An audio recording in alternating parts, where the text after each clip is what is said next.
noite a todos. Boa noite a Deus, nossos irmãos encarnados. Então, que seja um ano abençoado para todos nós, né? De muita paz, de saúde, de muita compreensão, de muito aprendizado. E que através do Espiritismo, de Jesus sempre, né, nós tenhamos aí um caminho de muito mais aprendizado, de aproveitamento e de trabalho e um caminho bem, né? Então, que essas nossas preleções, os livros, os estudos, o auxílio que a gente recebe aqui seja um esteio, seja um fortalecimento para a nossa caminhada em 2025, de muito aprendizado. Tá? Acho que o aprendizado é aquilo que nós, espíritos, estamos fazendo aqui no planeta Terra, então que nós consigamos aproveitar utilmente o nosso tempo. Nós estamos trabalhando continuamente o livro Pão Nosso, lembrando que iniciamos esse livro pela internet, né, pelas lives, né, resquícios aí da pandemia, e para não parar abruptamente, nós decidimos aí também continuar fazendo a gravação desses últimos textos aqui. Então ela está ficando, a Natália está gravando também isso, e é passado no nosso canal do YouTube. Para quem não conhece essa obra, livro Pão Nosso, Psicografia de Chico Xavier, ditado pelo Espírito Emmanuel, na qual Emmanuel pega algumas passagens do Evangelho, do Novo Testamento, e trabalha elas à luz da doutrina espírita. Então, ele pega ali uma passagem, uma carta de Paulo, e normalmente a grande maioria dos textos aqui, Emmanuel trabalha muito com Paulo, né? Ele traz um versículo ali e comenta esse versículo com o conhecimento que o Espiritismo nos traz. E ao nosso turno aqui, nós também tentamos contextualizar aquela passagem, falar um pouquinho de tudo aquilo que cerca esse entendimento, para quem sabe a gente compreender com mais facilidade o que está sendo proposto, trazendo isso para o nosso dia a dia. Só a gente sempre pergunta, tem alguém vindo pela primeira vez? Seja muito bem-vinda, sejam bem-vindos. Então a gente deixa em aberto, se tiver alguma dúvida, quiser comentar, quiser trazer uma opinião, né? E sejam bem-vindos. Os trabalhadores estão à disposição, qualquer dúvida que vocês tenham, qualquer coisa que precisarem. Então, nessa sequência, hoje nós vamos falar sobre o capítulo 132 do livro Pão Nosso. Tem como título Em Tudo. Então vamos, como se a gente não soubesse, né? Fechado aqui a continuidade da leitura, lembrando que sempre é um sentido espiritual. Né? Então é uma passagem de Paulo também que vai ser trabalhada aqui, e ele traz como título, como um resumo daquilo que vai ser trabalhado hoje, em tudo. Né? Em tudo trazendo a noção de totalidade. Né? Se a gente for trazer totalidade para o sentido espiritual, o que a gente pensa? Nós, no ponto que nós estamos, o que é a totalidade para nós? O que nós estamos fazendo aqui? No planeta Terra, encarnados, o que nós estamos fazendo aqui? Se divertindo? Momentos. Né? Mas qual que é o objetivo do espírito aqui na Terra? Plano de provas e expiações, é expiar as nossas provas, né? Aprender, né? Expiar e provar aquilo que foi aprendido, mas com qual objetivo do espírito? Aprendizado, crescimento. E esse crescimento vai nos levar para uma totalidade relativa, né? Uma perfeição, nós vamos nos aperfeiçoando até nos tornarmos espíritos puros, até termos a felicidade. Né? Vamos ser total? Não, total não, porque é somente Deus. Mas, relativamente, podemos ser perfeitos. Né? Somos criaturas perfectíveis, né? Estamos em caminho de aperfeiçoamento, em caminho para a nossa perfeição. Então, se a gente parar para pensar em total, né, em tudo que ele coloca aqui, em tudo nós temos que buscar, né, fazer o nosso melhor. Uma vez que esse crescimento e esse aprendizado eles estão relacionados ao quê? A nossa moral. Né? Se a gente parar para pensar quem é o modelo de perfeição que nós temos, os Espíritos nos deram um nome. Quem é o modelo? Jesus. Então, Jesus, ele está ali nessa categoria de tudo. Né? Para nós alcançarmos Jesus, o que nós temos que fazer? Trabalhar muito, né? Trabalhar onde? No serviço nosso? Não, trabalhar no bem, né? Dentro de nós. Então, para a gente conseguir rumar a Jesus, para nós termos essa totalidade, nós vamos ter que trabalhar intelectualmente, sim, né? Porque faz parte do processo, mas o mais importante é esse trabalho moral, esse trabalho interior, né? Então, o que Jesus deixou para nós, indiretamente, né? Para ser esse roteiro dessa transformação, dessa busca pela nossa evolução? Evangelho. Né? Paulo ele dizia que o Evangelho, né? Que essa boa nova, o que era a boa nova na visão de Paulo? Quem nos concedeu o Evangelho? Na opinião de vocês? Quem trouxe o Evangelho para nós? Hã? Opa! Quem trouxe o Evangelho? Deus. Deus nos deu o Evangelho. E quem é o Evangelho? O Evangelho é Jesus.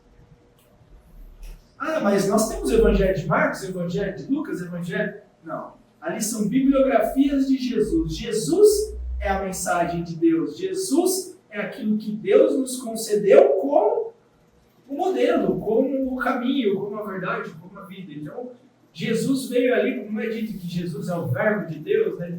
Deus fala conosco através de Jesus. Ó, tá aqui o que vocês precisam seguir. Então, se nós pararmos para pensar, né, essa totalidade é realmente o caminho que Jesus deu, é o Evangelho, né? Que é aquilo que conta sobre Jesus. O que Jesus fez, o que Jesus ensinou, o que Jesus propôs, né? Então, nós, para atingirmos essa totalidade, né, esse crescimento, essa evolução, nós temos que, em tudo, seguir Jesus, seguir o caminho do bem. E aí ele vai trazer esse aprendizado e essa lição em cima de termos que agir, que pensar, que praticar, que vivenciar o bem em tudo. Né?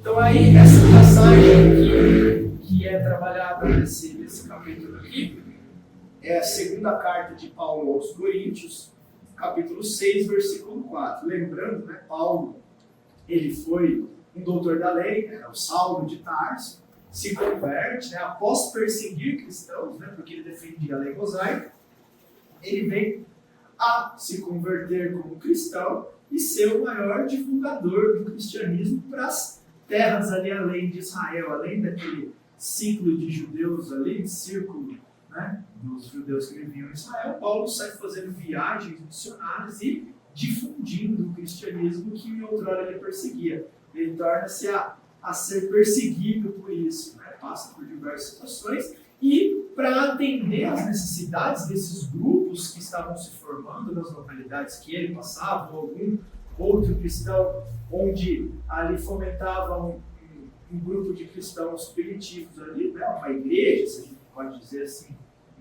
uma comunidade cristã nascente ali. Eles às vezes tinham dúvidas, às vezes tinham problemas, às vezes requisitavam uma visita, uma orientação.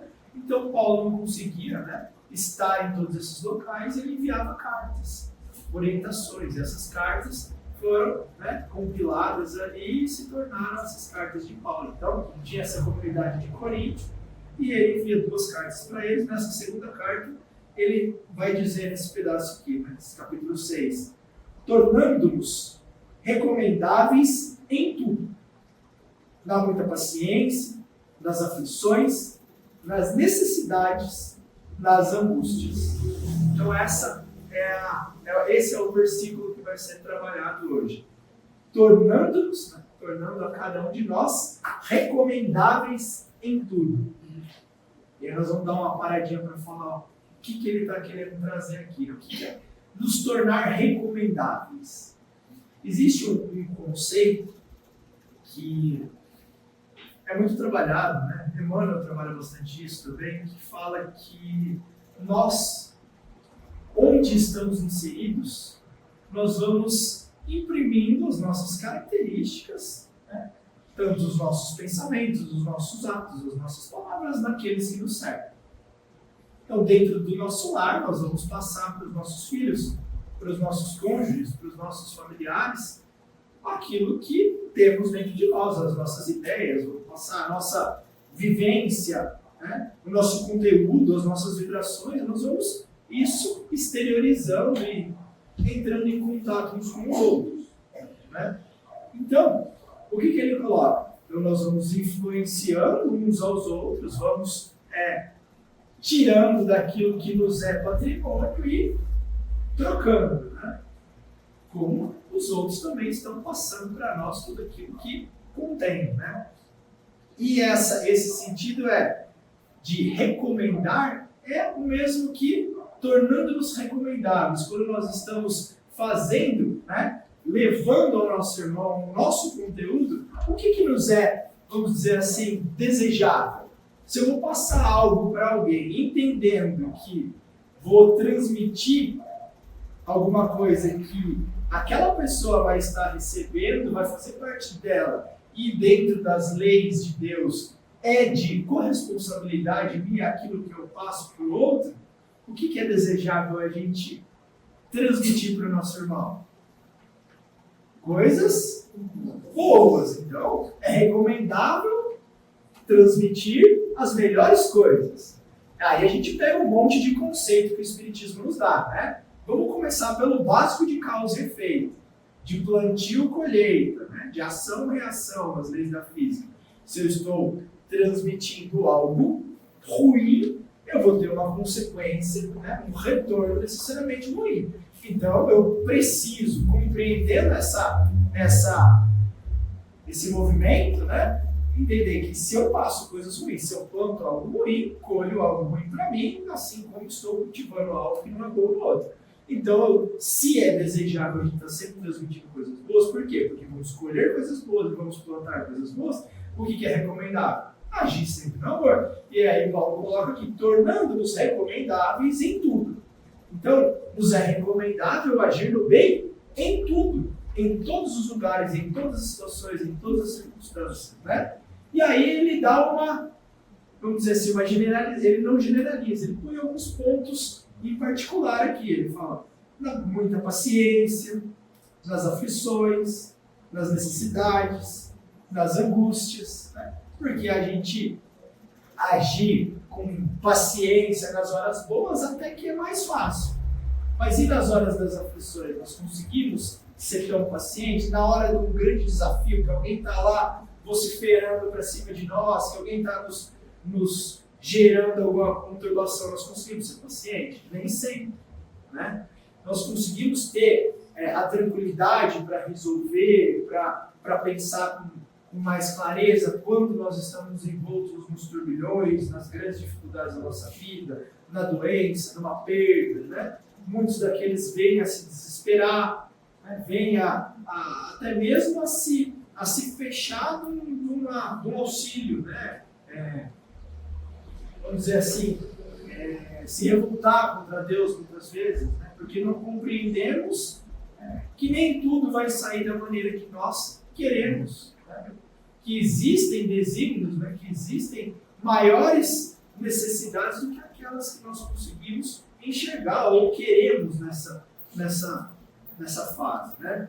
Então ele coloca para nós alguns exemplos, não que nós não tenhamos que ser tudo, absolutamente tudo, porque esse é o nosso destino. Um dia, né, conseguiremos e buscaremos sempre essa totalidade, mas ele coloca algumas situações e ele não coloca aqui, é interessante isso, ele não coloca grandes coisas, ele não coloca precisamos ter isso na fé, precisamos ter isso na caridade, a gente sabe que são as grandes virtudes. Ele coloca isso em algumas coisas do nosso cotidiano, ó.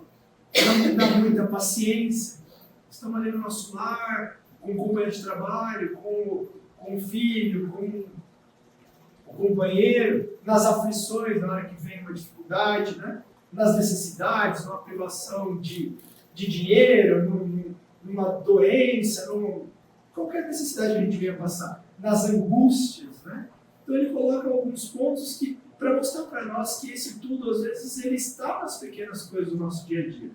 Então essa é uma pincelada em cima só do versículo. Agora a gente vai adentrar aqui junto com o Emmanuel na explicação dele.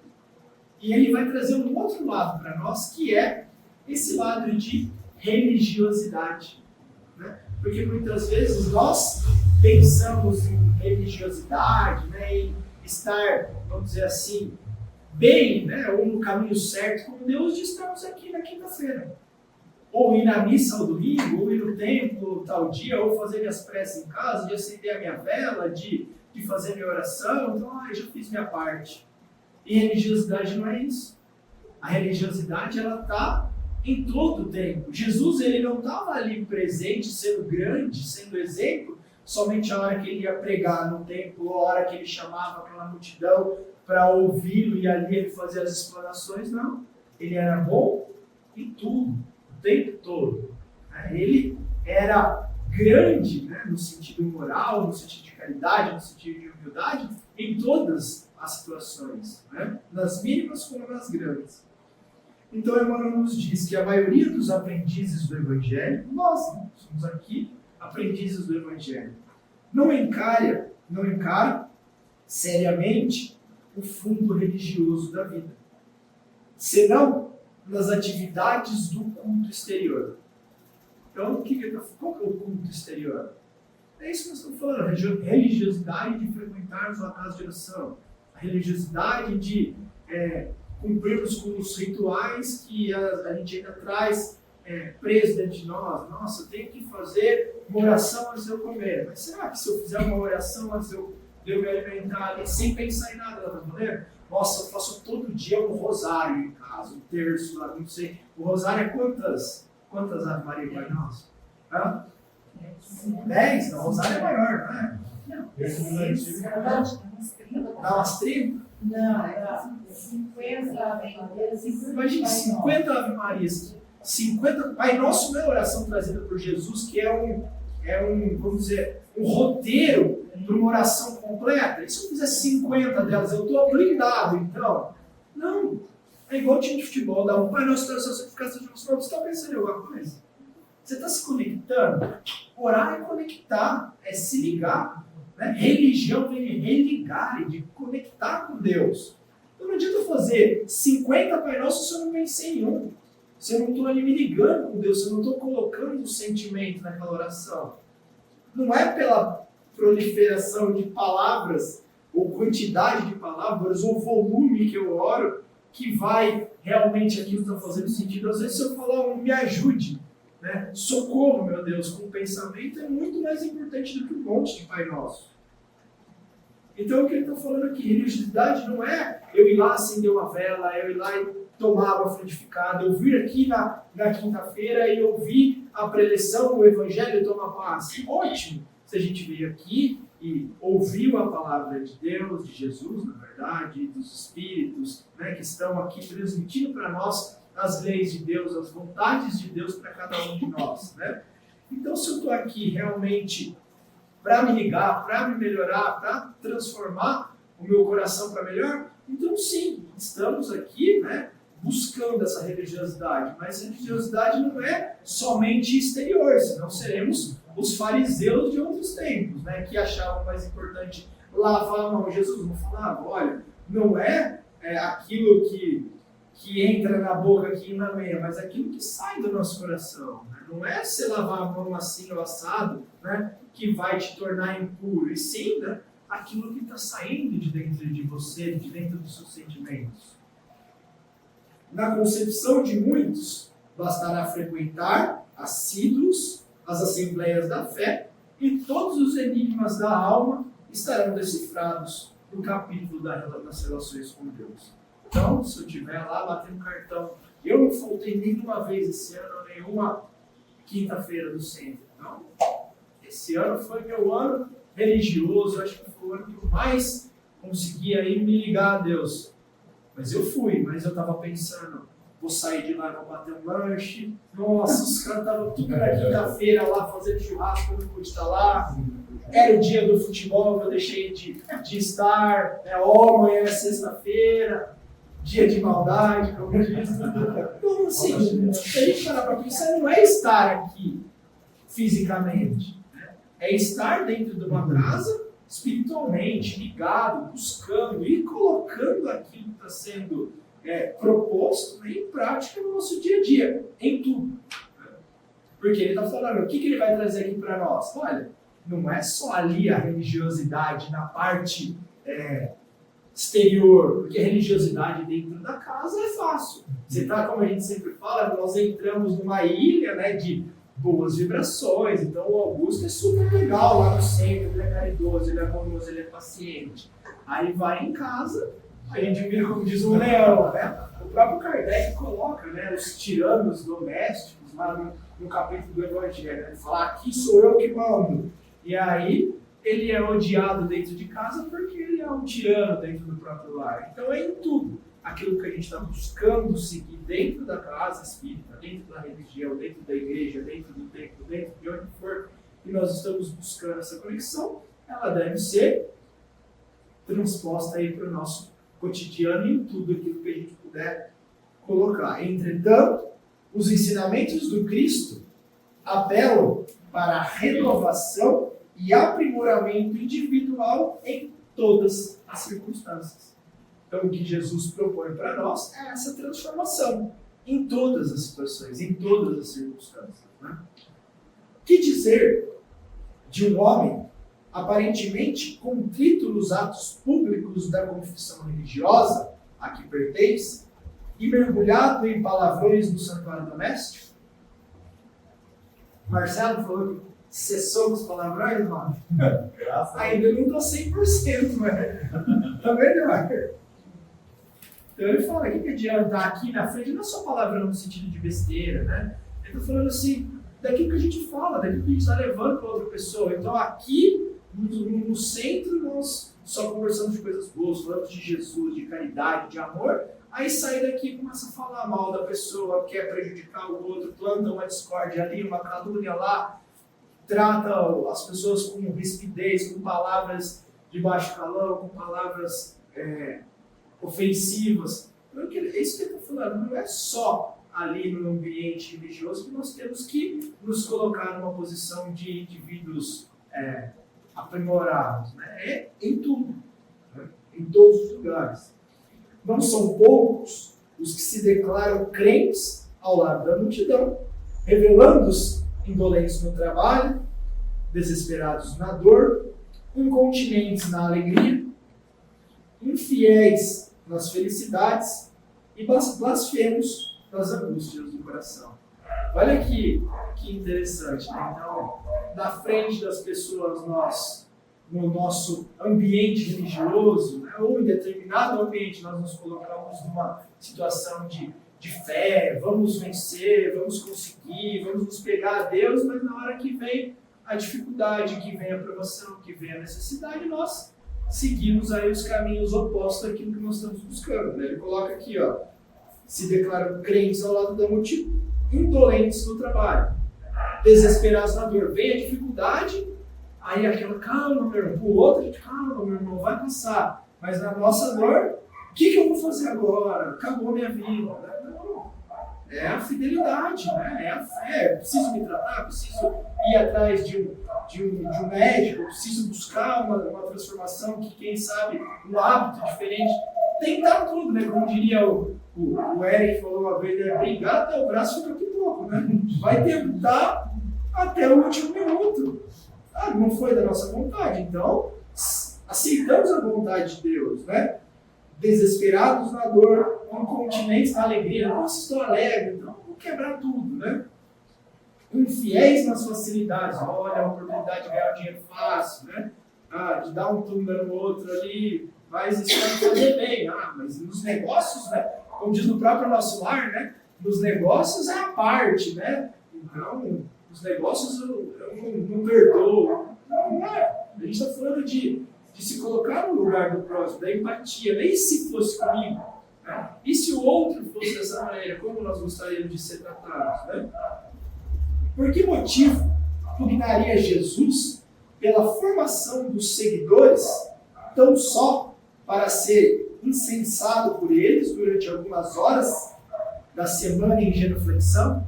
Eu estou falando, Jesus criou, né, ou legou, porque Jesus não veio para criar uma religião, Jesus veio para trazer uma mensagem. Né?